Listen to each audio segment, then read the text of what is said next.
When I was my senior year of high school, our principal had taken a temporary position somewhere else, and so our vice principal had stepped in as acting principal.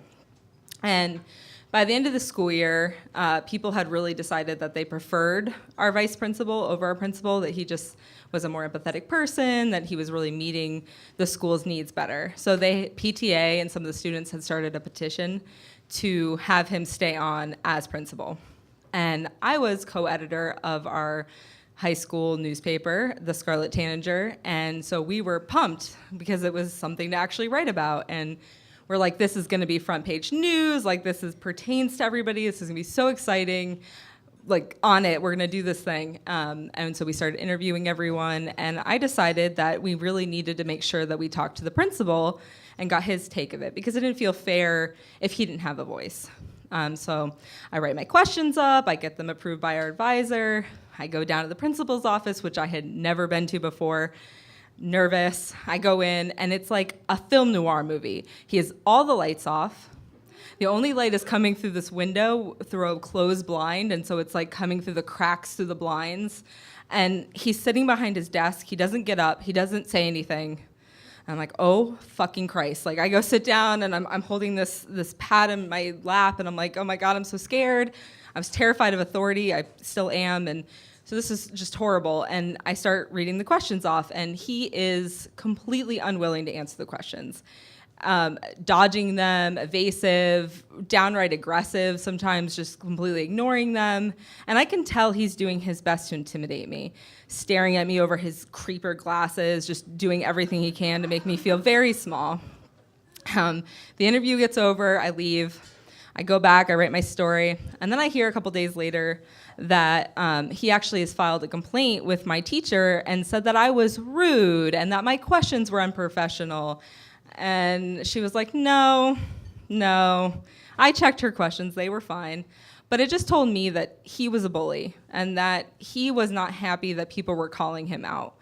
And so we went down to the city council meeting, and he was there. They were presenting the petition, and he saw us come in, me and my co-editor, and he made eye contact with me, and I represented to him everything that was wrong in the world in that moment, that he was being held accountable for what a shithead he was.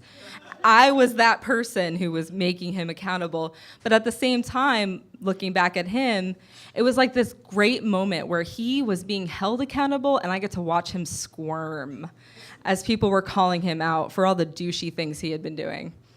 So we finish up the article, we print it, but the problem in our high school was that our funding came from our school, so our principal had to sign off before we could get it run. So of course, we're nervous. He's definitely not gonna print it. We're gonna have to self-publish. Where are we gonna get the money from? We were not expecting the actual response, which was we were told that if we ran the article, we were not gonna graduate. I was a National Honor Society student. I had busted my ass for 4 years to get straight A's. I came from a working class family of alcoholics who had never done anything. My mom had a GED, and that was saying something. And so for him to sit there and tell me I wasn't gonna graduate was devastating, because I had worked so hard and that was my ticket out. And I sat there with my co-editor and we're like, what are we gonna do? But I knew that I wasn't gonna be silenced, that I had spent too much of my life being silenced by men in power, and in that moment I wasn't gonna do it. So I told my co-editor, let's do it. Like, let's just see what happens.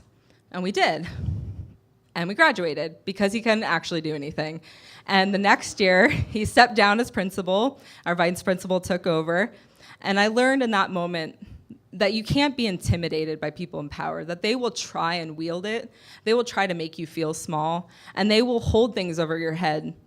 But when we push through and we say, no, we want change, we're gonna sacrifice for that change, then great things can be done. Thank you.